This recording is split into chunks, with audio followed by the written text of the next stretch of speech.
Hello, hello, hello, and welcome to the Cloud English podcast. My name is Luke. It is October 18th, 2043.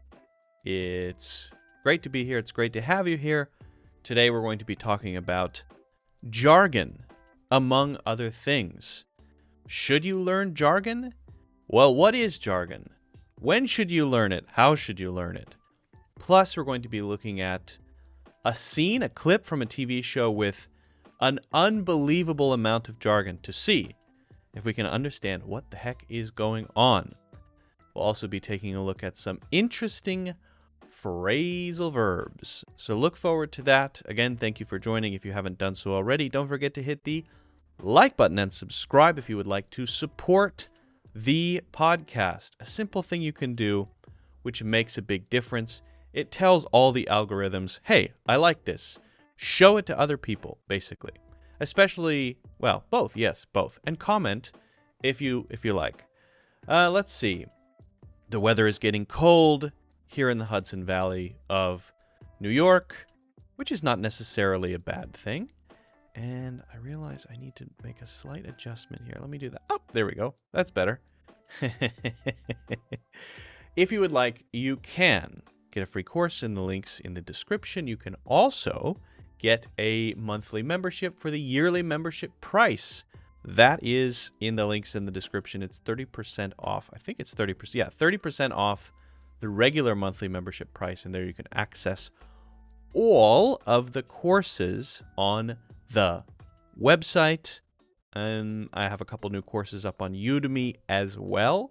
So feel free to check those out. The TOEFL course, of course, and some others, including a 30-hour course about prepositions, which is, can't believe I actually did as a thing. I can't believe I actually decided to do that. I mean, I think it's a good course, but what was wrong with me?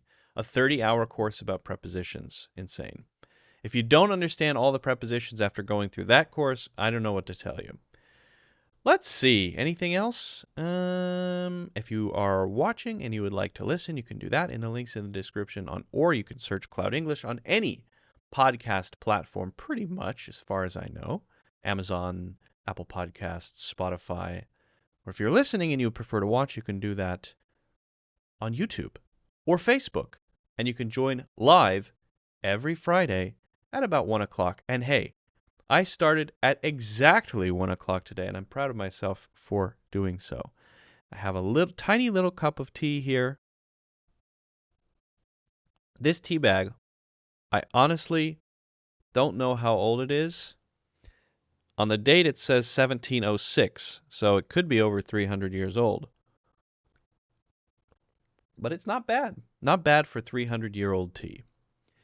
I have my thermos here, because it's getting a little colder, and my radiator, I don't know if it's fully on, but I have a radiator in my studio, and the radiator isn't radiating very much heat. I love radiators. I love radiators because they're so quiet, and they produce so much heat. But in order to produce heat, they have to have hot water inside of them, and I'm not sure if mine is fully turned on yet. Maybe they don't turn it on all the way because it's October? I don't know how that works. I used to live in China, and I would always wait for the radiators to turn on, and they would all turn on at the same time. Before they did, there was this awkward period where it was very cold, very, very cold, and then comfortable. Because not a lot of air heating, as far as I know, in a lot of Chinese cities. Nothing wrong with that. I like radiators, as I said. I'm a big radiator fan. In where I live, in my house, there's most of the heating is through propane with furnaces, and that works pretty well too, because the air comes out very quickly, so you can heat a room very, very fast. Okay. All right. Well, I think we can get started. As I said, today we're going to be focusing on jargon. So let's jump directly into the topic. Those joining, feel free to say hello or not. Up to you. Okay. So, what is jargon? Should you learn it? When should you learn it, if so? How do you decide? Well, let's just define it first. Jargon. Jargon. These are specialized terms that are used usually in a particular field, such as finance, healthcare, right? Investing, tech, that sort of thing, or in a particular community, gamer community, for example. These are usually words or sometimes phrases used to make communication within that community more efficient. Or sometimes they're very technical things, right, that are only relevant in that particular field, which you need to reference. In medicine, you need to talk about all kinds of medical terms. So the question is, and I've had this question from quite a few people, should I learn English jargon? And the answer is no. Yes. So first no, then yes. If you're going to spend time working on your English, don't focus on jargon. Spend time on improving the accuracy of your grammar, right? On how well you use idioms and phrases in general, on your pronunciation, overall fluency skills, confidence in conversations, writing skills, all of that stuff. I'll explain why in a second. I think people can feel overwhelmed when they hear a bunch of jargon that native English speakers are spouting out, and their thought is, well, English is not just hard, but now it's extra hard because there are all these specialist words. Do I have to learn all of those too? But the good news is that actually, no, most native English speakers also don't know them, unless that particular area is relevant to them. So maybe it's relevant to your job in your field, right? When you encounter new words and it's in your field, and you may need to use that word in the future to communicate with someone else in that field, then you should learn that word, that jargon word, or that phrase. So I think the rule is, when it comes to jargon, make it as you need it, as it's useful, and don't proactively seek jargon. Don't proactively try to learn a bunch of jargon in a bunch of different fields. It's not a good use of your time. Only learn what is relevant to you. Now, sometimes it's useful to learn some medical jargon when someone around you maybe has a health condition. You're not in the medical field, but you may need to communicate with doctors and they're using some specialized language. And so it might be useful to pick up a few of those words so that you can communicate more effectively. If you're watching streamers on Twitch and they're using a bunch of shorthand and phrases that you don't understand that gamers use, and you want to understand them, and maybe in the chat you want to communicate with other people watching the stream, then yeah, learn them as you need them. So it's sort of like, as your circle of need expands, so your circle of knowledge should expand when it comes to jargon. Now, that's not necessarily true for all English learning. I wouldn't wait to improve your grammar or your writing skills until you need it. I would work on that and improve that constantly, consistently. But when it comes to jargon, and I suppose idioms and phrases, you don't need to be proactive. It's best to be reactive, because jargon is not something you need until you need it. And as I said, many native English speakers do not know a ton of English jargon. I'm just going to scratch my nose here. Hope that's okay. So I hope that's clear. Let's look at a quick example here. I've got an example. Let's read through this.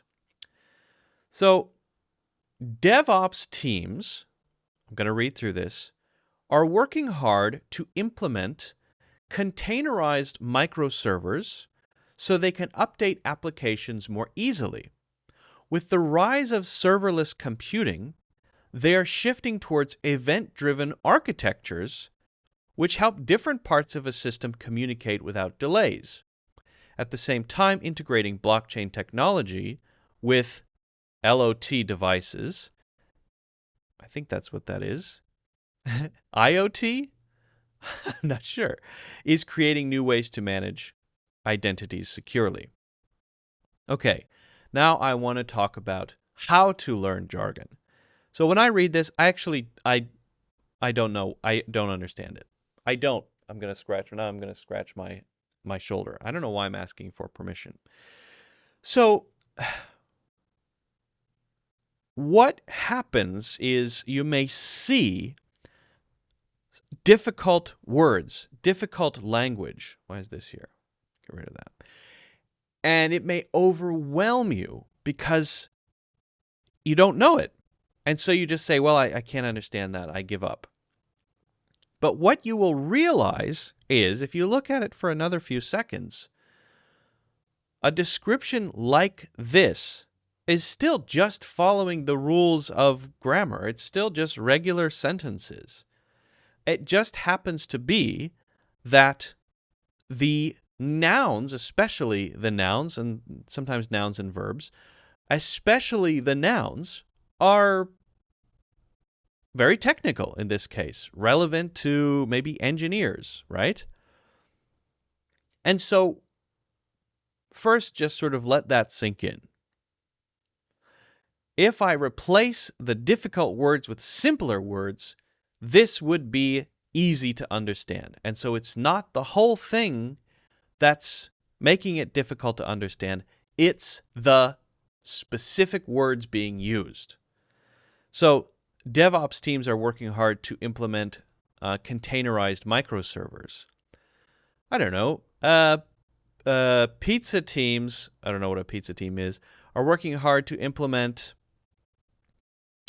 robotic sauce spreaders. Okay. I mean, more or less, that's the same thing, same structure. And so it's just the words. Okay, so then all you have to do, if you understand the grammar, replacing it with other words, then all you have to do is kind of look up those three words you don't know. What is DevOps? Okay. What does containerized mean in the context of coding and development? What is did I say microservices or microservers? I may have read it too quickly. Whatever. Microservices, so they can update applications more easily. So I think that should make the job of learning jargon easier. I don't understand this, but it's not because you don't understand the whole thing. It's because you don't understand those three words. So you look up DevOps, you look up containerized as it relates to engineering, and you look up microservices, not microservers.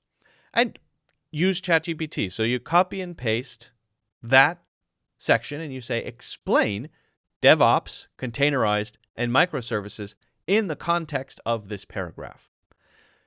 And then you, 1, 2, 3, learn those three words, and now you've got it. Now you have to decide, this is jargon. Luke told me that I shouldn't worry about jargon unless it's relevant to my life. So if this is in an article that I'm just reading for fun, for some reason, then maybe I just need to look up the words so that I understand the article and I can move on with my life. I'm not going to try to remember the words. If they stick in my mind or if they don't, I don't really care. Because this is just an article I'm reading for fun. However, if you're, I don't know, entering this field, then maybe this is relevant to you. And you should not just look up the words and understand them, but remember them, practice them, write them down in a word bank of terms that you need to know in order to enter this profession. So you have to decide, number one, okay, do I just want to learn what this means? And number two, do I want to remember what this means and know how to use it? With the rise of serverless computing, they are shifting towards event-driven architectures. Okay, so with the rise of, if I'm staying on the pizza thing, with the rise of robotic pizza making, they are shifting toward, let's see, automated preparation.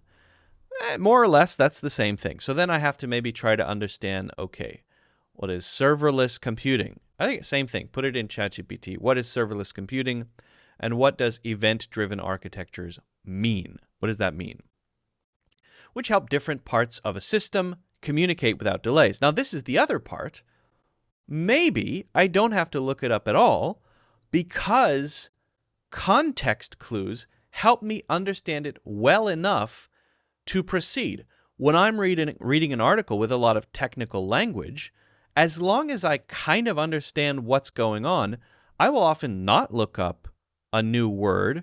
I will often not look up jargon because I at least understand the sentence. I can at least understand what's going on here enough to proceed, right? And so the which help different parts of a system communicate without delays tells me enough of what I need to know to not look up what event-driven architectures exactly means, right? I've decided I don't care exactly what that means. I'm not going to look it up because I know what it does. Basically, it has something to do with helping different parts of a system communicate without delays. Okay, I get it, right? So there, I've made a decision to avoid work in the interest of flowing through this article that I'm reading. Or, again, I need to understand this term because I'm entering this field. At the same time, integrating blockchain technology with LOT devices. Is that an L? A lowercase L? Devices is creating new ways to manage identities securely. Okay, so let's say integrating blockchain technologies with LOT devices is creating new ways to manage identities. Let's just say that a sentence is so dense that I actually can't understand anything. I understand what at the same time means, but maybe, and I understand what blockchain is, but with this kind of device, new ways to manage identity securely. Let's say, I think I understand what's going on here, but let's just say that I don't. I'm going to copy this paragraph and I'm going to get it explained to me in other words, right? So what I'll do is I'll just paste it into ChatGPT and I'll just say, explain the last sentence of this paragraph in simpler words. Okay, and then I'm going to just paste in the whole thing. The last sentence means that using blockchain technology with the internet... Oh, thank you. Hello, Internet of Things. Wow, thank you. I didn't know that. IoT, not LOT. IoT. I guess I should know that because that's small. Yeah. It looks like a lowercase L. Internet of Things. Thank you. Okay. The last sentence means using blockchain technology with the Internet of Things devices, Internet of Things devices is creating new, safer methods for handling and verifying identities. Ah, okay. Okay, so now I can understand. So, and then, you know, what's interesting is once you enter or you get interested in that field and you learn it, what happens? This is the last point I want to make. What happens is usually that it becomes part of your vocabulary. So if you're, watching me right now, not knowing IoT, LOT, accidentally saying microservice or microservice, and you're going, oh my God, this idiot moron, right? That's a natural feeling for things that I know a lot about. When someone doesn't know something, my just half-second gut reaction is, oh, really? And then I have to remind myself, oh, I've been in this field for a long time, and all of this jargon has kind of become part of my daily vernacular, vocabulary, and I kind of forgot that it was jargon. It's just how I talk. So then the thing, once you're in a particular field, and this happens all the time where their understanding of the jargon is incredible because they need it for their profession, but their English still isn't good. So they have to learn the other part, not the jargon part, but how to fit it into natural sentences, right?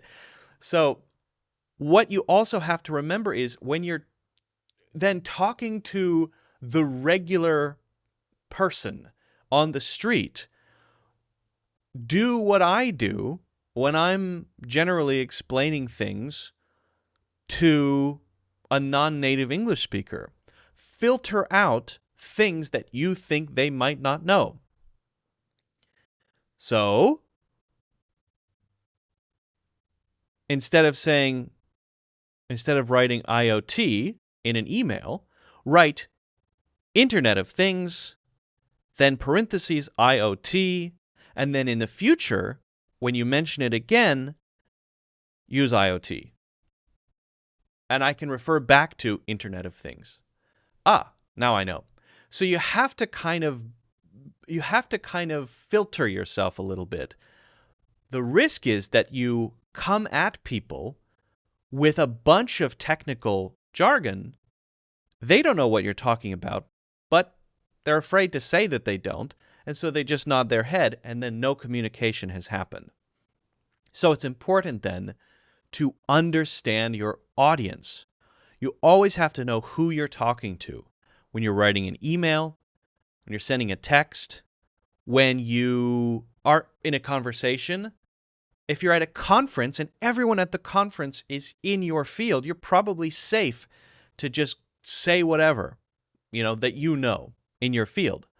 But if you're just meeting people in general and they say, oh, what do you do? Tell me about your job. And you go, oh, blah, blah, blah, blah, blah, containerized microservices, blockchain technology with IoT devices. Okay, what? And you lose people, okay? So then you have to think, oh, I'm talking to a person who may not know that. You have to make decisions to be a little bit more careful. And that doesn't mean you can't use jargon, but you have to introduce it a little bit, explain it a bit more, or say things like which means, right? Always just be aware of your audience. That's very important. Don't speak or write or communicate the same way with everybody. That is, I think, very important in general. Always think, who am I talking to, and how can I communicate so that I can be understood clearly, and so that when I speak or write or whatever, I will leave an impression, a good impression. I don't want them to be confused when I walk away. Because if you just say whatever you want to say and you speak the same way to everybody, then, well, you're not a great communicator. You're a megaphone of a fountain of words. And then you say things and then leave. And people go, I don't know about that person there.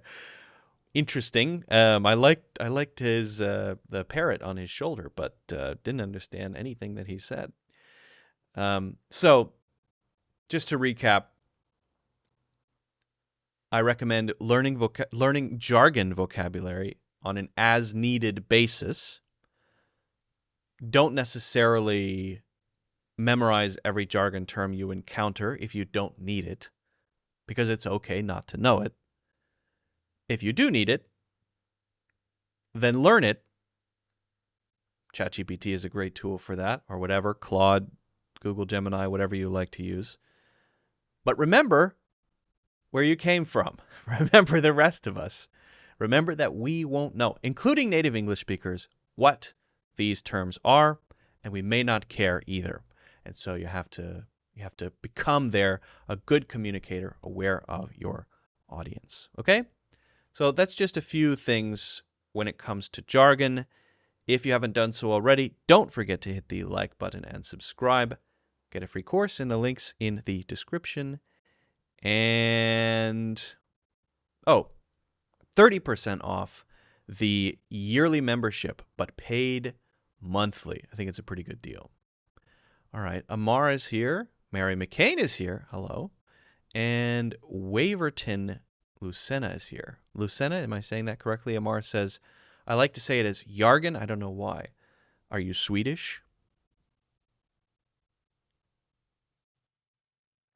I think the Swedish accent, if I'm not mistaken, says the J's as Y's. I could be wrong about that. All right. Well, welcome those who are here. Fantastic. Hope you're having a fantastic Friday. I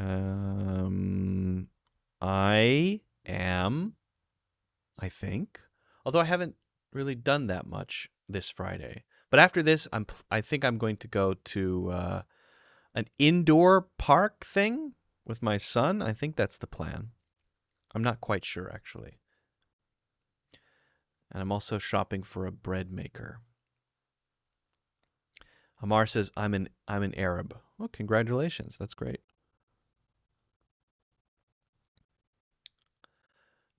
Okay. We're going to go on, unless there are any questions about jargon. We're going to, why don't we get into our clip? I have a clip from, a very technical clip from House. It's got a lot of jargon, and we're going to try to make our way through it. It's not going to be easy, but I think it might be fun. It might be fun, but not easy. All right, let's get into it. If you haven't seen House, it was, I guess I should say, Waverton from Brazil. Okay, thank you. Thanks for joining. It was, well, it still is, so it still exists. Okay, so it's a medical show. I feel like those are declining in popularity. That's just my impression. Although I don't really watch much television anymore, but it was considered, I think, classic because the main character is very sarcastic. You know, people like grumpy people, I think. He's likable. I didn't know at first that he's British because his American accent is so good. You can't tell he's British. He has a very good American accent. All right. So let's go into this clip. We're gonna cover quite a lot of language here. We're not going to learn the jargon. So what we're going to do is try to learn the things around the jargon that we can still learn and try to understand what's going on in spite of the jargon. There's going to be a ton of medical crap coming at us. I don't want to say crap because I don't want to offend anyone in the medical profession. There will be a lot of medical terms coming at us. We're going to have to make decisions about whether or not we need to know that or we can skip it, ignore it, right? So let's get into this. Here we go. Okay, no arterial plaque throwing of clots. this entire incident. Okay, recollection is just a way to say remember. Very simple. Okay, so there's this big guy, 310 pounds is pretty big. He's in the video smashing himself in the head with his helmet. He doesn't remember it. And what doesn't he remember? He doesn't remember the entire incident. What is an incident? An incident is, well, a thing that happened, but usually it's unpleasant, right? We had an incident. Usually that doesn't mean, you know, someone brought donuts to the office. We had an incident today. Carol brought 30 jelly donuts to the office. Well, maybe that is an incident because nobody likes jelly donuts, so she brought donuts that nobody wants to eat. She didn't bring Bavarian cream donuts. She brought jelly donuts. So then we say, do you remember the donut incident? Well, now it's an incident because it's unpleasant, because people are eating the jelly donuts because they felt obligated, because they didn't want Carol to feel bad, but they didn't enjoy doing so. So then it's an incident. But if it's Bavarian cream-filled donuts that she brought, then it's not an incident because everyone likes those. So it's just a happy memory. So an incident is usually negative or unpleasant in some way. I don't know what's wrong with me today. I'm just explaining things in a strange way. Okay, so let's listen to that one more. This He's not is crazy. surprisingly common. So it's roid rage. I don't think they grow them that big naturally. ER also Okay, so it's roid rage. I don't think they grow him that big naturally. So he's a big guy, and he's kind of making a humorous joke there that roids are the thing that made him that big. Roids are an abbreviated term for steroids. Steroids being the thing that they give cows to make them look massive, or sometimes athletes use steroids to get bigger muscles. I put steroids in my nose when I have seasonal allergies. It makes my nose huge and very muscular. And so what roid rage is a colloquial side effect of steroid use that people use even if someone doesn't have it, right? If someone's a big, strong guy who's really angry, people say, oh, roid rage, watch out. As a joke, kind of to say this person is on steroids, and one of the side effects of doing that is aggression, right? Too much aggression. So roids just means steroids. And they don't know that either, I think. Evaluation. He's not crazy. So it's roid rage. I don't think they grow them that big naturally. ER also tested for steroids. He's clean. Only proof. He's clean. So if there's a test, you tested for steroids and you're clean, you don't have that. After clean, often you hear people say, I got a clean bill of health from my doctor. Clean means all the results came back, everything looks good, I'm healthy. A clean bill of health. The test was clean. That means I don't have that. Olympians often, I got a clean performance-enhancing drug assessment or something like that. His hands He's on- clean. Only proving that our guy got his hands on the good stuff. The negative test at least means steroids is less likely. Okay, so the good stuff, what does he mean by the good stuff? Probably what that means is some sort of performance-enhancing drug that is undetectable by a typical test, right? So maybe something that's helping him elude.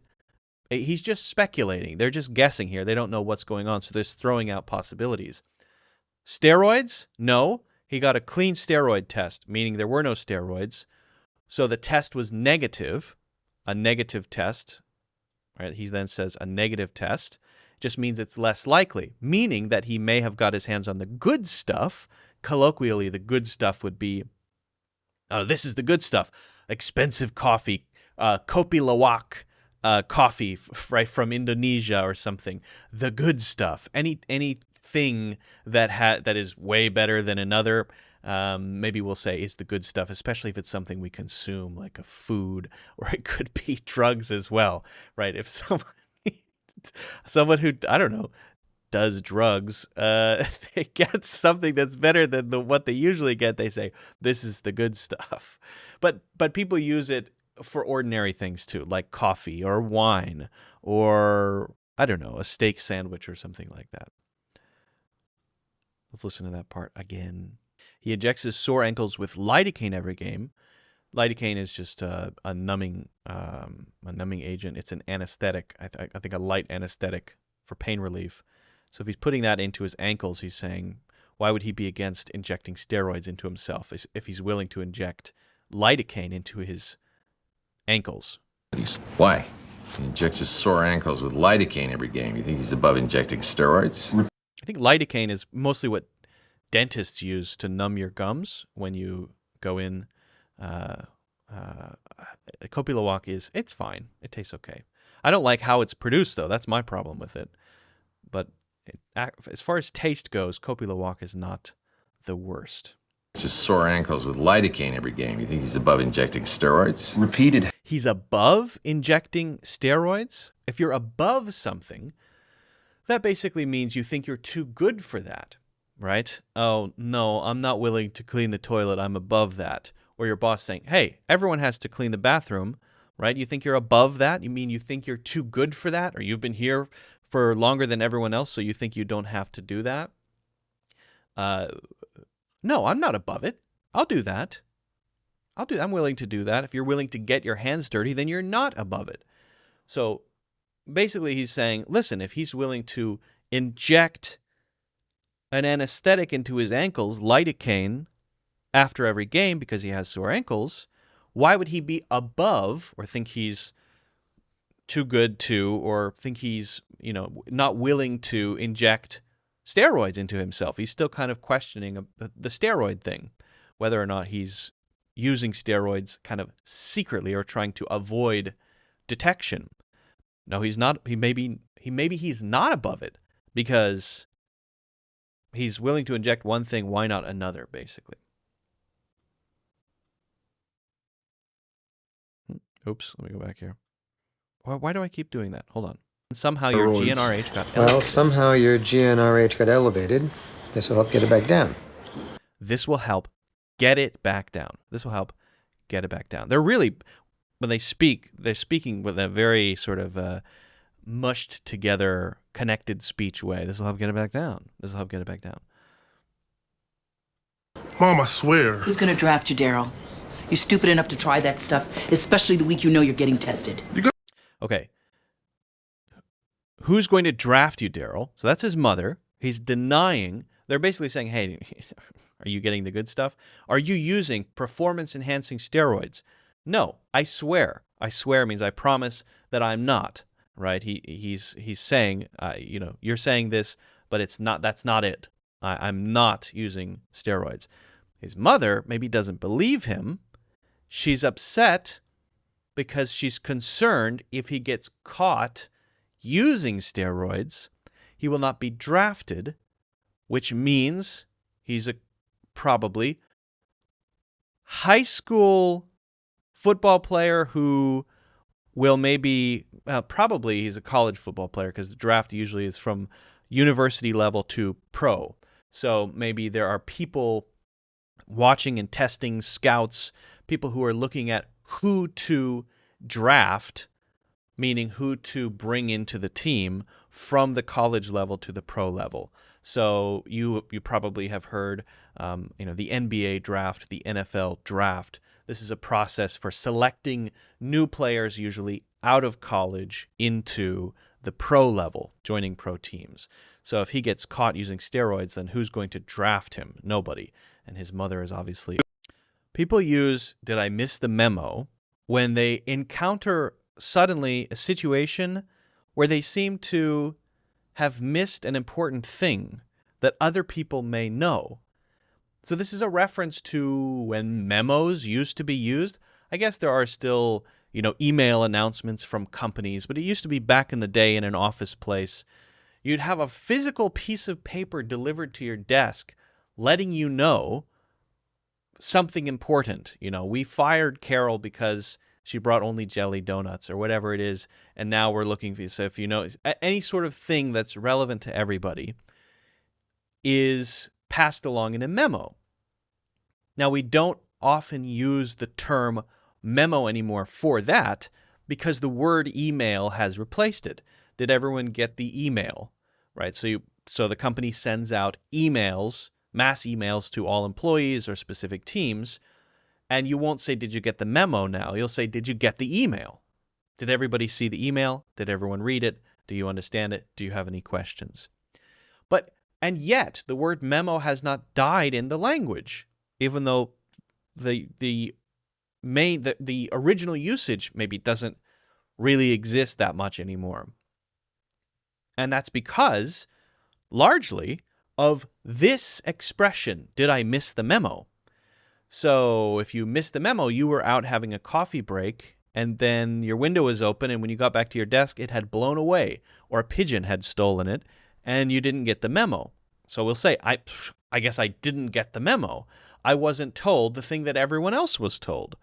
So here comes House into the patient's room where he's expecting to find a patient who's laying in bed, and this patient is apparently leaving. What's going on here? If he's leaving, then it must be that everyone else knows that he's leaving, because usually a patient has to be discharged from the hospital, meaning they need permission to leave the hospital. You can't just get up and go, right? And so contained in this, he's saying, well, you must have been released, but I'm your main doctor and I wasn't told, so I must have missed a memo. But that's not actually what he means. What he actually means is you shouldn't be leaving because he's always sarcastic. Instead of saying, hey, get back in bed, basically he's saying, did I miss the memo? To raise the issue in a kind of sarcastic way, because that's how he likes to initiate a conversation. So it's got a few different levels in it, right? He doesn't mean what he says most of the time with his remarks and comments. That's why people watch the show, because he's incredibly sarcastic and kind of grumpy all the time. But he's funny, but funny in a kind of dark way because he's so sarcastic. So that's kind of what's going on here. It's a lot. It's a lot. All right. This is kind of a nuanced joke that he's making. So I don't have it written down, but listen to that he says. So his hands are turning white because he's got some sort of other condition that they didn't account for. That's what happens in every episode, right? We thought it was this, but then it's this crazy thing that nobody ever heard of. House, well, has to go away and think, and then he'll come up with a crazy solution because he looked at some clouds. What's wrong? They're turning white. What does that mean? It means he doesn't need football to get a good job anymore. It means he doesn't need football to get a good job anymore. This joke is commentary on a racial conversation about equality of opportunity between especially white people and black people.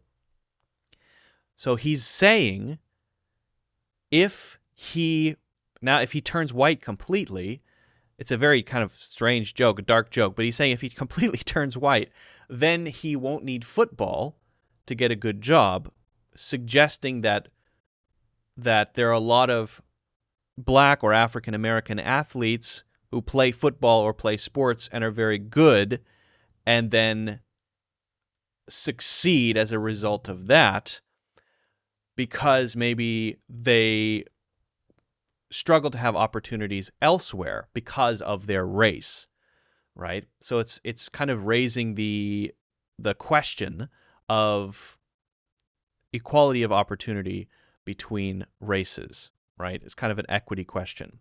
He's saying it as a joke, saying, well, if you become white, then you'll be able to get a job very easily. Does that mean that Dr. House is being very racist here?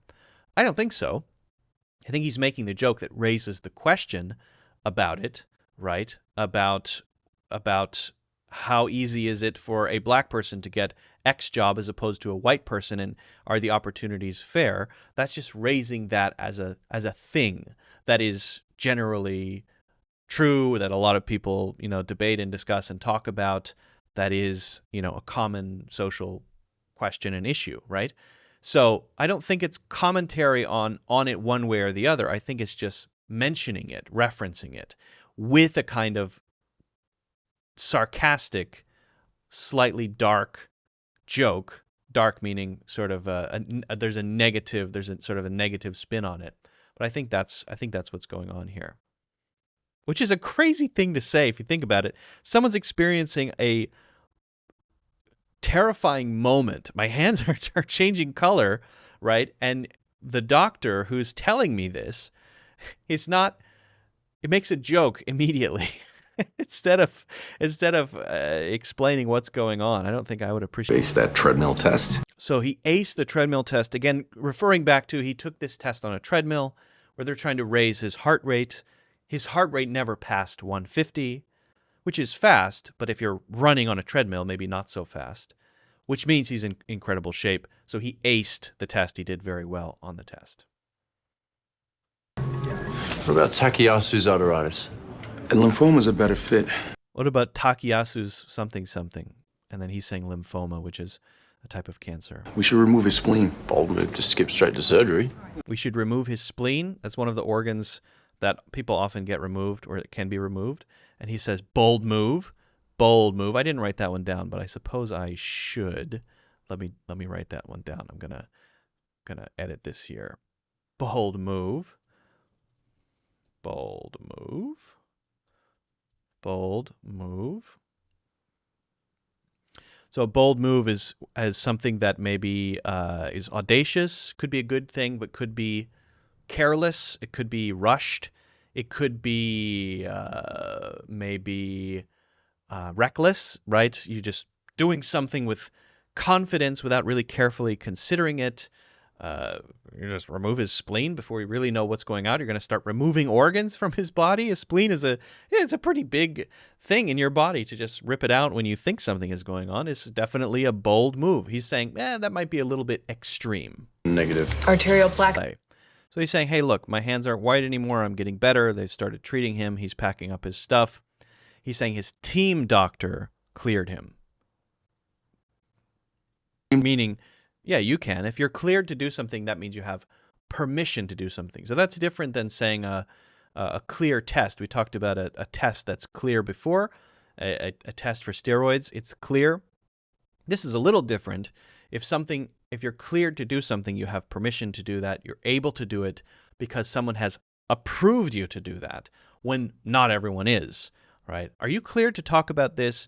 Would be when you're maybe you have it's called a security clearance. So if you have a security clearance, that means the government has permitted you to see certain things, technologies, documents, crashed UFOs, whatever, that not everyone gets to see. And if you get a security clearance, then you're allowed to see those things, right? So you're cleared to see those things. He's cleared to leave by his team doctor. It's usually a formal process. So you wouldn't say, has your mother cleared you to play with little Johnny? No, she said he can, right? We use ordinary language for that sort of thing. Yeah, he can. He's allowed. But cleared is for more formal things, medical stuff, right? Leaving a hospital, allowing someone to play in a game, seeing crashed UFOs in a warehouse, that sort of thing. The whole plot around the movie Oppenheimer, if you haven't seen it, it's a really interesting movie. The whole plot centers around a hearing where Oppenheimer, who led the Manhattan Project to build the first 2 nuclear bombs that were dropped on Hiroshima and Nagasaki in World War II, the whole thing centers around his clearance, his security clearance getting approved or not. Doctor, realize you're on blood thinners. This is not going to go well for him because he's ignoring his doctors, Okay, so we talked about recollection. We talked about an incident. We talked about roid rage, steroids, the good stuff, a negative test result. We talked about elevated levels or elevated degree of something. We talked about a bust. In unbelievable shape, in great shape, in amazing shape. Did I miss the memo? Bold move. And being cleared, a kind of formal thing. We talked about a few other things as well, but those are the main ones. If you want to practice those, feel free to do so. Feel free to share those in the comments if you haven't done so already. Don't forget to hit the like button, subscribe, and get a free course in the links in the description. All right. Let's see. Did I miss anything here in the comments? BB Rose may be meant to discharge report so that he is eligible to have hospital or testing blood center. I feel like BB maybe is in the medical field. Heart attack is different from cardiac arrest. Precluded from participating in future competition. I feel like BB. High cholesterol. Some people show high blood cholesterol because they inherit genes from their parents. Elevated genes means family has a history of inheritance of certain genetically derived syndromes or diseases. Okay, so we have both who was it who had a background? It was Weaverton, who has a background in tech, who is a software engineer, who knew all the words we looked at, the jargon terms we looked at earlier, and it's BB, who seems to be a medical expert. Are you from Radio 1? I'm not from Radio 1. Wish I were. I'm not from Radio 1. I don't to survive any field, just want to be left alone, to be honest. I wouldn't survive in the medical field. Says Mary, it's just too much for me. I think it's too much for me as well. Yeah. Yeah. House wouldn't survive in the current state of media and political correctness. Perhaps. Perhaps. And Mary had asked why House walks around with a cane. His leg is injured. They basically removed a muscle from his leg. Oh, okay. I didn't know that either. I haven't watched enough House to know exactly what happened. I know he's addicted to amphetamines, right? He's addicted to something. He's addicted to, I think it's amphetamines, right? If I'm not mistaken. And he's always trying to get them. He has a bit of a problem with that. And his thing is being extremely sarcastic. Extremely sarcastic. All right. All right. Let's move on. Let's move on. I'm going to pour myself a little more tea. I'm going to have a little sip. And then we're going to get into some phrasal verbs. I'm going to pour. So this is my thermos. This is my little cup. I got my little tea bag. This tea has expired. It actually was made in 1706. That's what it says. It's over. Look, this cup of tea that I'm drinking is over 300 years old. So it's expired probably hundreds of years ago. And I'm drinking it. Can you believe that? It's strange to print the date like that for each tea bag. But that's what it is. Here I'm drinking 300-year-old tea. Cheers to your health. It's amazing to me how long thermoses keep their heat. I could come back on Monday, leave this thing here. It'll still be at least warm. Amazing. Amazing. All right. I have to say, not bad for 300-year-old tea. Not bad at all. Electro House producer, hey Luke. Hello.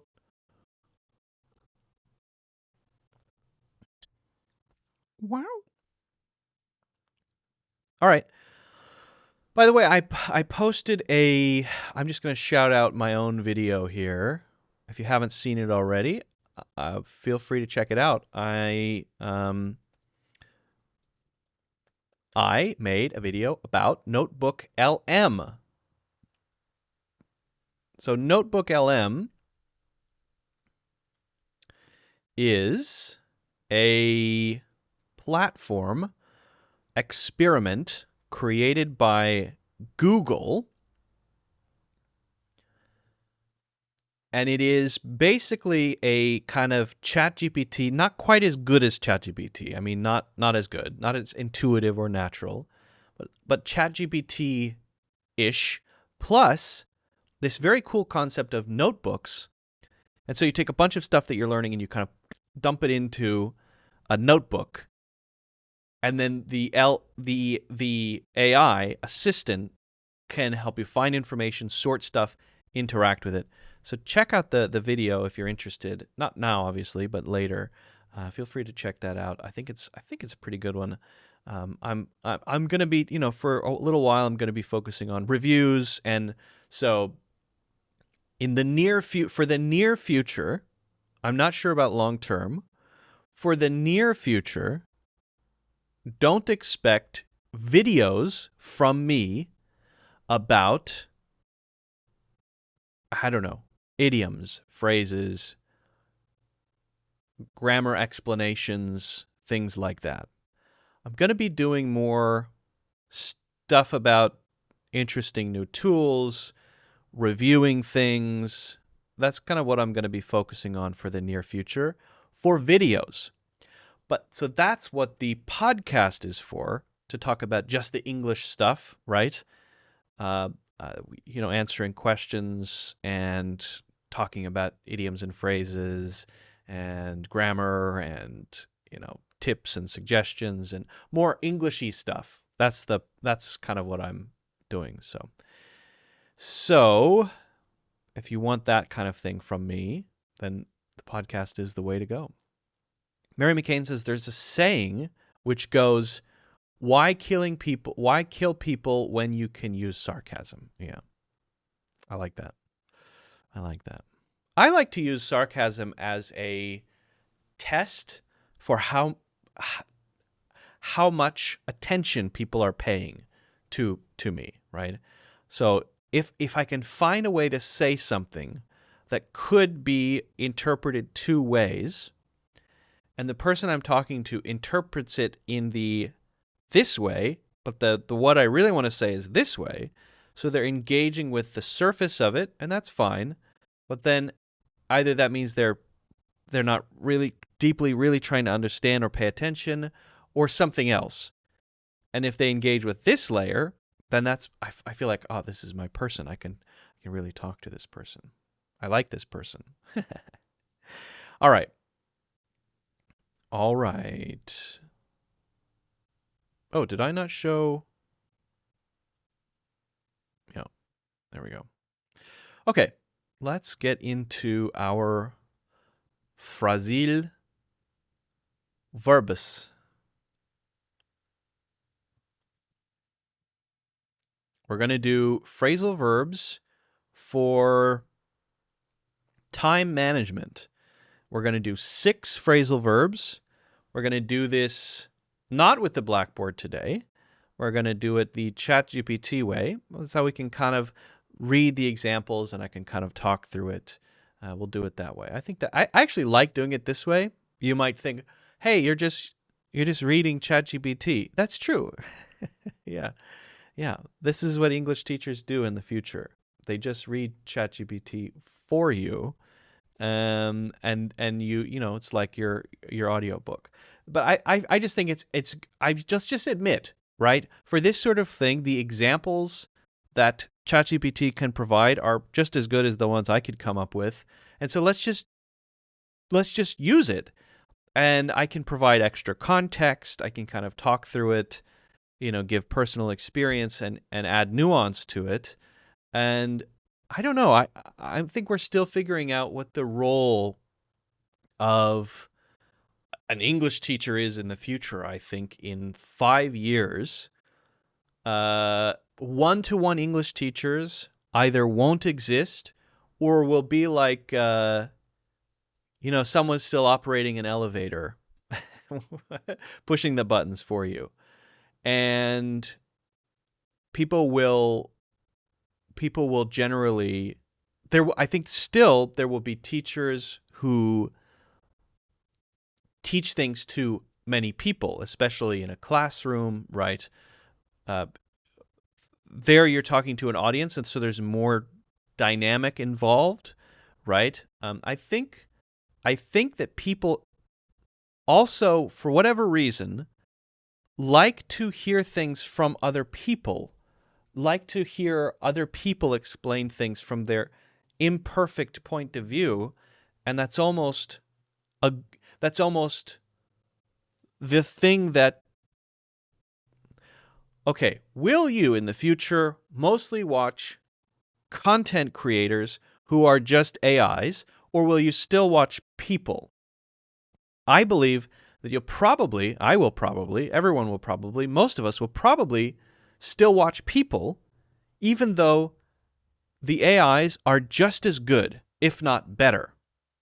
So we will get information from them, the AIs, we'll get knowledge from them. We'll answer questions. We'll practice with them. But we'll still want to connect with another human being. And it's not because the human being is better than the AI at anything. It's just because they're a human being. And it's just because they're imperfect. And you know that, they drive home and, they have problems and they're imperfect. Those are the reasons why we want to connect with other people, I think. I think we're still working through what, the implications of artificial intelligence are going to be in many fields. But it is an open question. I'm obviously biased, right? I do make my living this way, right? People buy my courses, people take my courses, and what I have seen as in the last few years, artificial intelligence has become kind of universally used by at least 60% of my audience. More people sign up for courses, not less, over time. How do you explain that? How do you explain that? And again, I think the reason is, while you can do a lot with AI, there's something else in the equation. Something else is there. It's not obvious what it is to me, but something else is there. The human element? I don't know. All right, let's get into some phrasal verbs. The first one. Hello, Jack Brown. Thank you for joining. We're talking about phrasal verbs for time management, starting with put off. Now, to put off can be used in other ways. You can put others off with behavior. I was very put off by that, right? Maybe someone picking their nose in public. And we use an adjective, off-putting. That's very off-putting. I don't like that. But if we're talking about time management, usually we're talking about delay or postpone, right? Something will happen still, right? It is going to happen, but at a later time. The connotation here is for things that you should do, obligations. If you procrastinate, you're a procrastinator, it may be a negative thing because you're always putting off what you're supposed to do until next week. You said you would do this on Sunday. It's already Tuesday. It's late. I know. I'm putting it off because I'm a procrastinator. So it's like basically saying, I'll do it later. That's what it is. I'll do it later. And it doesn't have to be only for procrastinators. We may put off a scheduled meeting because some urgent thing happened. It was put off until later. We decided to reschedule. So it could mean something like reschedule too, although reschedule has the feeling of we choose a specific time, where put off could be something like, let's put it off until next week. So that's not too specific. We're not actually giving it a calendar date. Okay? To cause someone to lose interest or be dissuaded is the other meaning that I mentioned. Influences someone's feeling or enthusiasm. If something puts you off, it suggests distaste or dislike, like someone perhaps picking their nose in public. So let's look at a few example sentences. I always put off my assignments until the last minute, which causes unnecessary stress. I tend to put off things too, but in a very strategic way. I sometimes put things off to the last minute, not because I'm lazy, but because I know I can do it in the last minute. And if I can do it in the last minute, which means right before I have to do it, then why would I do it before the last minute? Because I know I can do it. So I have great trust in my last minute Luke, right? He can do a lot of stuff very quickly. And so I will just say, okay, well, I'll do it at the last minute then. We had to put off our meeting until next week due to scheduling conflicts. You shouldn't put off your doctor's appointment any longer. It's important to get checked out. So you don't want to get something checked. Is something wrong? I know there's an issue. You should get it checked. Hey, I'll do it next week, do it next week, do it next week. Stop putting it off. And we won't go through the other examples because they're about the nose-picking sort of meaning of put off when we're focused on time management. All right, so we'll do the next one. So my suggestion is, you've got 3 examples here. They're all good ones, representing the way that put off is used to talk about managing time. So try to make your own examples. Make 3 and see if you can use them naturally. Keep up with. Jack Brown says, I always put off my assignments. Excellent example. Very good. Maybe add a little length to it. Say, I always put off my assignments because. Satanka something wheel, ChatGPT is turning into a crutch. It's a powerful tool, but it's easy to become over-reliant on it. I agree with that. I find that you have to think carefully about how do I want this to fit into what I'm doing, to fit into my life. You know, let's say you use ChatGPT to write articles. Generally speaking, if you just give me an article about X, it's not going to be good. You have to be, number one, good at prompting, and you probably have to make some changes to make it your style. Even then, it's a long process, right? It's not simple. And so if you just lean on it for everything, for your ideas, for everything, then everything that you do is going to be kind of meh, kind of average. I try to use it to fill in details that would be time consuming for me, but that I would be, about the same if I did them. So I've decided to talk about phrasal verbs related to time, and I know which ones I want to do. I could come up with examples, but I think my examples would be just as good as ChatGPT's examples.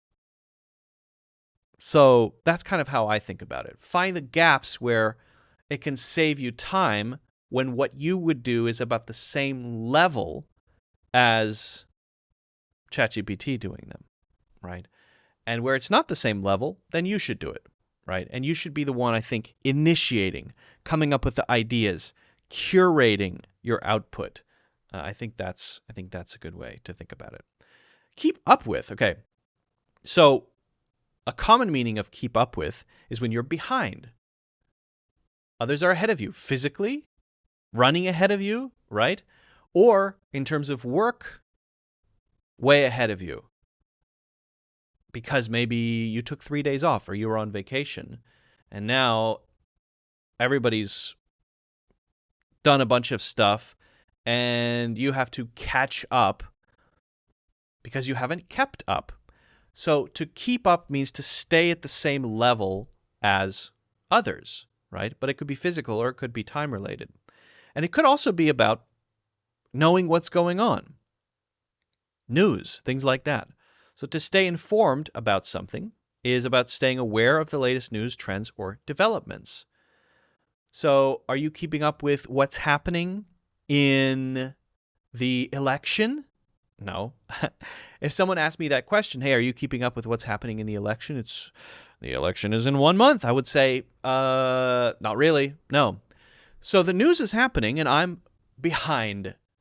And that's okay with me. So in this case, I don't care that I'm not keeping up with it. You often hear something like keeping up with the Joneses. That's an expression. That means the Joneses bought a BMW, a new BMW, and we're still driving a 1994 Toyota Prius. Were Priuses around in 2010 Toyota Prius. Nothing wrong with a Prius, but how we should get a BMW too, because they have one. They're our neighbors. They're so much more successful. We should keep up with them. That's keeping up with the Joneses. Usually has a negative connotation. In a fast-paced world, keeping up with things implies that you are informed and capable, especially in fields like technology or business. Failing to keep up may suggest falling behind. Why did I make that popping noise? To maintain the same pace as someone or something, right? Same pace, same level. Speed, pace means the same thing basically here. physically or mentally matching the speed or performance of others. So if you can't keep up with someone, it might indicate that you're struggling or overwhelmed, which could be seen as a sign of inefficiency, right? So that's another interesting one. Sometimes I'm not keeping up with everyone because I took 2 days off and now I'm falling behind and now I have to try to keep up. But sometimes it's just because these two people on my team are way better at this than me. They're way more efficient. And I'm trying my best, but I'm just not very efficient. I'm a little slow, right? I'm not that smart. So they're better than me. So I struggled to keep up with them. So I got transferred to another team because I couldn't keep up with Gladys and Cheryl, who are, sharp, fast, efficient. I'm too slow. So example sentences, it's hard to keep up with all the social media apps these days. That's true. She always keeps up with the latest fashion trends. That's a good one. So am I keeping up with the latest fashion trends by wearing a dark green corduroy collared shirt over a Henley something or other? Not really. Not really, no.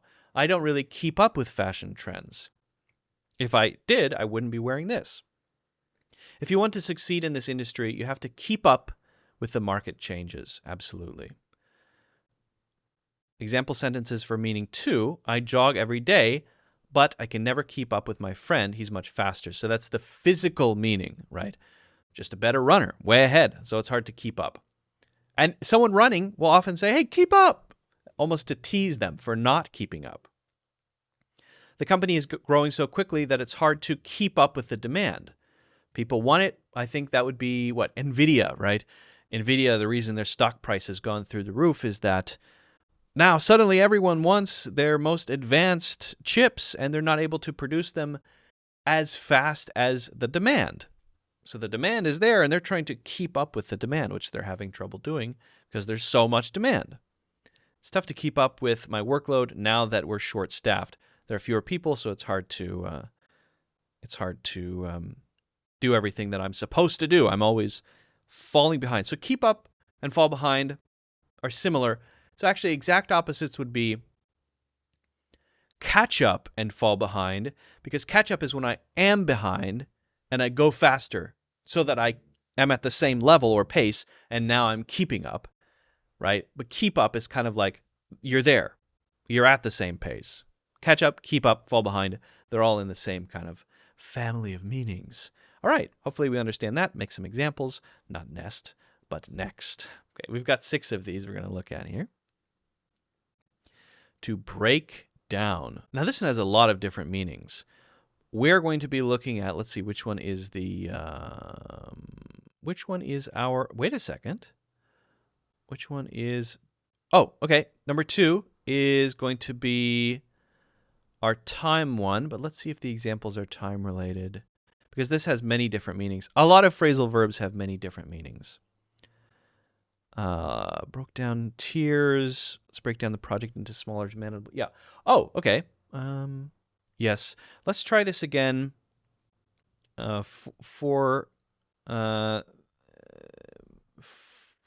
Give me more time related examples for meaning 2. Oops, I misspelled that, but I don't care. Let's see. Time-related examples. All right, I think that's going to be better. Okay, so one meaning of breakdown is something that was working, doesn't work anymore. We're not going to focus too much on that, right? But it used to work. My lawnmower used to run, and now it doesn't. So because why? Because it broke down, because it's old, right? It's often used when something critical stops working, causing inconvenience or stress. Lawnmower. Your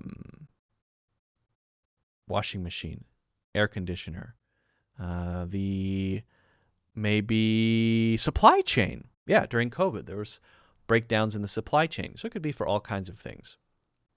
Now, number 2 is what we're talking about here, to analyze something in detail or simplify it into smaller parts, right? To take something bigger and divide it up, basically. And there we can be talking about a large project that we break down into what we're going to do on every day of the week, or maybe what we're going to do in each sprint if we're a team working together. Right? We have different sprints where we accomplish a larger project broken down into pieces, component parts, days, sprints in some cases. It's a neutral or positive implying a thoroughness or clarity. Not just for explanations, though. And then the last one, which we're not going to focus on, is an emotional breakdown. Often you see it as a noun, one word, a breakdown. Had a bit of a breakdown last week. Emotionally, you're just destroyed by something. Sometimes stress could build up and cause a breakdown. So stress builds up and causes you to kind of collapse. Under the stress, you had a breakdown. Often, it is used as a noun with one word. But to break down in two words would be in the moment, especially for something like crying. So she broke down in tears when she heard the news, something like that. Overwhelmed by emotions, often to the point of crying or being unable to continue. So it suggests vulnerability and may be seen as a moment of weakness. All right, so we won't focus on the meanings or the examples here. And we're going to skip to our examples of breakdown related to time. We need to break down the project schedule into daily goals so that we can stay on track. So this is in the planning phase, right? This is not as we do it, we're breaking it down. This is, here's the project. If we want to be on schedule, we're going to do this on Monday, this on Tuesday, and this on Wednesday. Breaking it down before you start, part of the planning stage. If you break down the report by deadlines, it'll be easier to manage your time and meet each milestone. So it's often for things that you have to accomplish when you're thinking about how to best accomplish it, how to do it. Let's break down the timelines for this event so we know exactly what needs to be done each week leading up to it, right? So you're taking this whole thing and you're dividing it up. You don't have to use it for time. You could break it down into manageable chunks. Could be just the amount of work that you're going to do unrelated to time.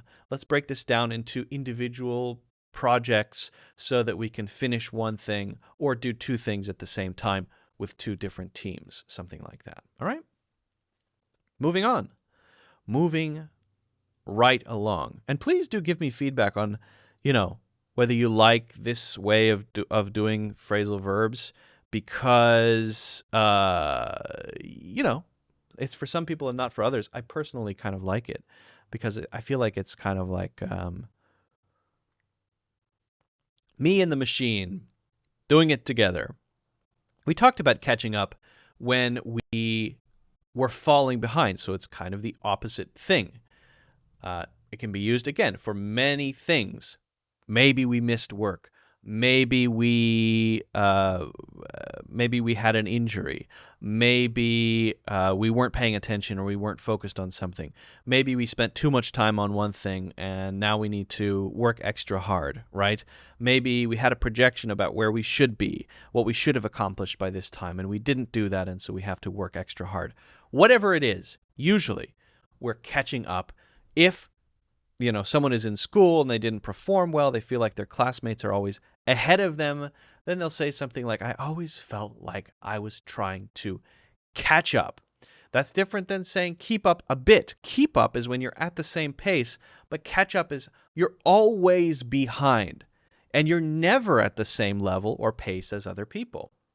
To reach the same point or level as someone or something after falling behind. So only after you've fallen behind. You're not keeping up. Keeping up means you are at the same pace. Catching up means you're always behind until you catch up.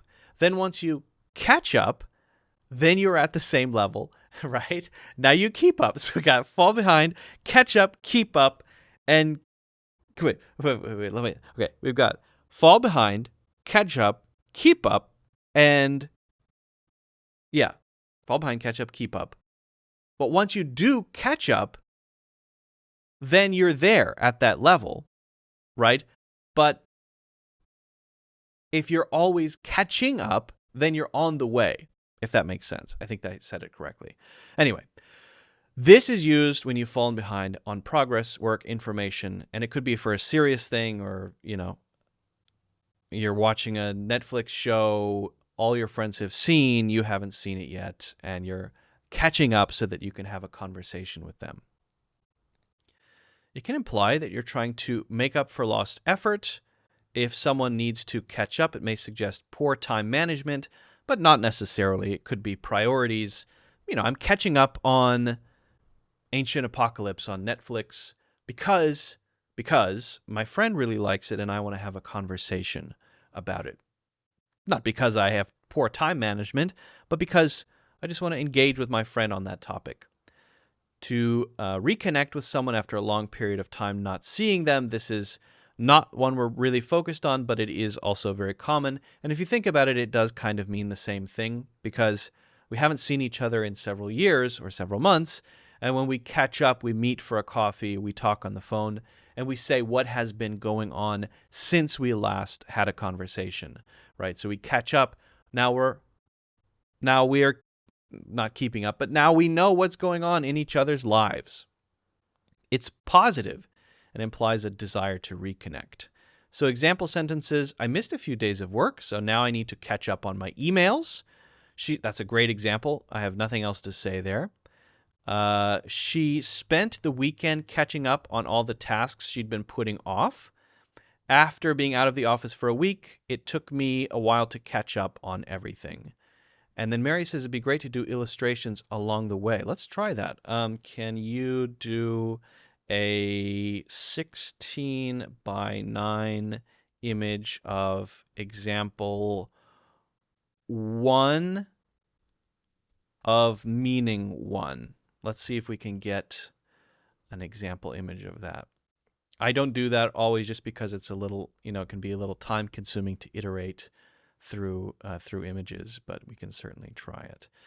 So I find that the image, yep, actually that's pretty good. I mean, obviously nobody's email looks like that, but it kind of visually, it does visually kind of help tell the story. So that's the first example of I need to catch up on my emails. The second one was now example 2. Catching up on all the tasks she had been putting off. So we should see a very busy person, right? And then, so, if you want to make really good images, I think Midjourney is the best you can do. Midjourney is great. But for quick things where you want to say what the aspect ratio is and all of that, actually, DALL-E is not bad. I mean, the quality of the images is decent, but they're not super realistic, and the tuning is not super great. So here we have a person working hard. There's a calendar on the wall. They have a sign on the tackboard that says overdue tasks. And then we have, let's do the last one. We might as well. After being out of the office for a week, it took me a while to catch up with everything. How are we going to visualize that one? I don't know. I don't know about that. Okay, let's try it. Let's try one more image. Let's do it's been a long time since we've met. We should grab a coffee. Create an image in the style of a 16th century painting for example 1 of meaning 2. Okay, so we should get a painting of people having coffee, talking, and catching up. Visually stimulating. Yeah, I agree. It's just a little bit more time consuming is all. Let's see. Oh, yeah, there we go. There we have it. There we have it, friends. We have 2 people, 16th century.